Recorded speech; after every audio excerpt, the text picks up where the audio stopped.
This was a drama. Oh yeah, it's weird.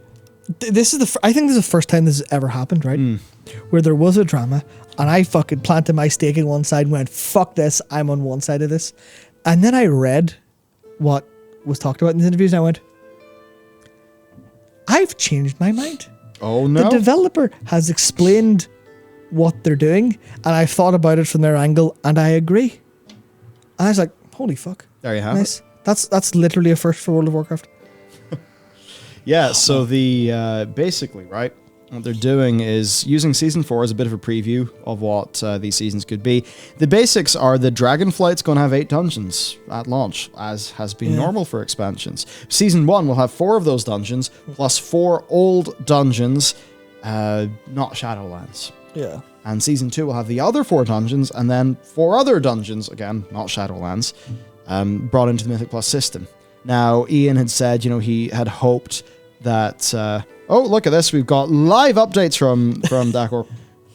So, the reason... because you see that, and your immediate response is, what? You mean a new expansion comes out? I'm an M+er. That's the way I play the game. See, to me, it doesn't seem that bad, because I don't even M+ that much, so I wouldn't really mind. But for the people for whom M+ is what they spent, hours and hours and hours doing, it would feel really weird. It's like, it's 2 weeks after launch, and I'm in Shadowpan Monastery. Hell yeah. And so for a lot of people, that's not really the week 3 experience that they want. But basically, so dungeons picked will ideally be picked from older expansions that have never had M+ before, whether that's an old Mists challenge mode, a WoD dungeon, probably not Shadowlands because it's too recent. Now, one of the reasons for this is simple enough. There's another one has just been added in. So one of the reasons is really simple, right? It means that Season 1 and Season 2 are totally different. So it just will feel fresh when the new season rolls around. Another one is itemization. Is it really fun being like, new patch is out! Time to get the inscrutable quantum device again! Yay! 26 item levels higher! Season 3 version! Woo! Yeah. That's not really that exciting. So the refarming the gear is not a particularly exciting thing. This changes up the loot table, which does mean more gameplay for some people. And then another thing is accessibility, because if it's a totally new roster in Season 2, and you're a tank, you can hop in and be fine. It's not like other people... it's not like other people have been doing these dungeons for 8 months, and the second you don't know the perfect pull, the perfect strategy for everything, you just get flamed. So, from changing up the literal dungeons you're playing so that it feels fresh in a seasonal change, the accessibility for new players into the Mythic Plus system, and then changing up itemization completely from a season-to-season basis, that is the long-term benefits from this. Yeah, I immediately was like, well, that's going to feel really terrible for players going like, here's my 8 dungeons. Wait, I get 4 of them turned off because I hit a certain difficulty level. And I still think that's accurate, but I think the idea of having 4 dungeons that are from like really old expansions that actually, if they can balance them right and they feel good and feel fresh, then I was like, it seems better. The idea of it being like new, fresh loot and stuff, and the idea of them properly being 8 entirely new dungeons every season. Because I was thinking, it's only 4 new dungeons, right? This is where I was coming from initially. It's only 4 new dungeons. Fucking, they're taking the piss. So that 4 new dungeons, I paid for 8. I can only play 4. This is against my human rights. That's what I was kind of thinking. Not gamer rights and freedoms. Yeah, my gamer rights and freedoms are being destroyed. And then I read, I think it was whatever Ian was saying, like, the 4 dungeons, the old dungeons will feel new in Mythic Plus. And I went, fuck, yeah, you're right. Oh, so it's 8 dungeons? Yeah. Oh, okay. I see you're getting that. Yeah, sure. Sounds good. Sort of has a point, doesn't it? Yeah. So 8 dungeons. It's an interesting thing. 8 dungeons. I see the immediate downside. Yeah. But as soon as that immediate downside is felt, that's the worst it'll be. And from then onward, you could maybe say it's just better. Oh, actually, we do have a small problem that the real Zerberus has just pointed out. You can do the current ones on 0 and upgrade. So the loot table doesn't actually shrink. It just gets weird. Hopefully they'll hard turn that off. Yeah, I doubt they'll do that. Yeah, hopefully they'll hard turn that off. It would be against what Ian said. Yeah.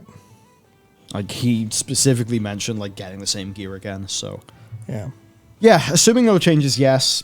Probably will be changes. Yeah. Another big thing, PvP.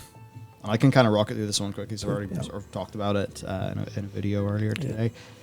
Right, so your Honor and Conquest gear have the same PvP item level, regardless of your PvP rating. Right? Yes! Honor gear is going to be about heroic raid level. Conquest gear is about mythic raid level. That's it. Saved. So PvP saved. You grind up your Honor set, bam, you're at a good footing. You grind up then your Conquest set, bam, that's it. You're optimal, done. Now, there is an issue in the PvP currently where you would be upgrading the item level of your Conquest gear in a way that was capped by your rating. So there was a rich get richer situation, which made it harder to get up the ratings, especially when you were starting out a little bit later into a season. And that was a big problem for PvP. It's been kind of campaigned against. One of the things Blizzard tried to do to make it feel better in Shadowlands was have additional gradations. I think instead of every 400, it was every 200 as of patch 9.2. But here we can see them hard go with the Warlords of Draenor solution. However, there still are upgrades purchasable with Honor. It's just that that will only be the PvE item level component of the gear. So they still have the upgrades. That's good enough. You can have some numbers go up as you do your PvP, but the actual quality of the PvP experience, I think, then goes up because of this. So a wise change. And another nice thing then is Solo Shuffle rated confirmed.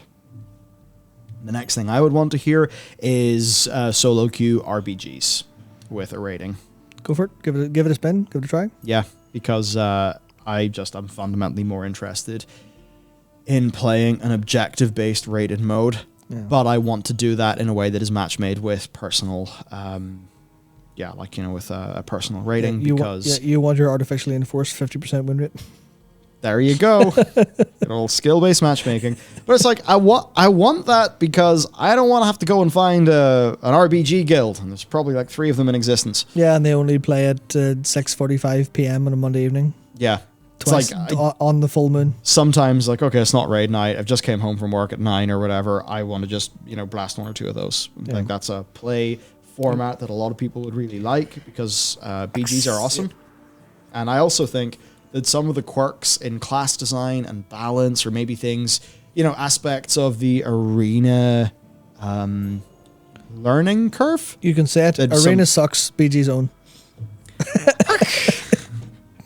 Well, it's just that thing. Not everybody wants to go super deep into the weeds of every mechanic of arena. Yeah. But as soon as you have an objective-based thing to anchor it all around, I just think that opens up. It opens it up for players who are interested in objective play. Not everybody who's interested in objective play is interested in hyper sweats of arena. Yeah, I mean, that's the thing. I suppose if giving feedback, frame it as accessibility of gameplay that people want, I think that'll probably get their minds hopefully enough. Because if they're going to try, because they had to go through so much shit to get solo arena to work, that they actually ultimately did it. So the idea of a solo queue for RPGs is like, it seems easier, has a lot of issues in terms of the, oh no, people leaving, oh no, the toxicity stuff, but I'm sure they can work around that as well.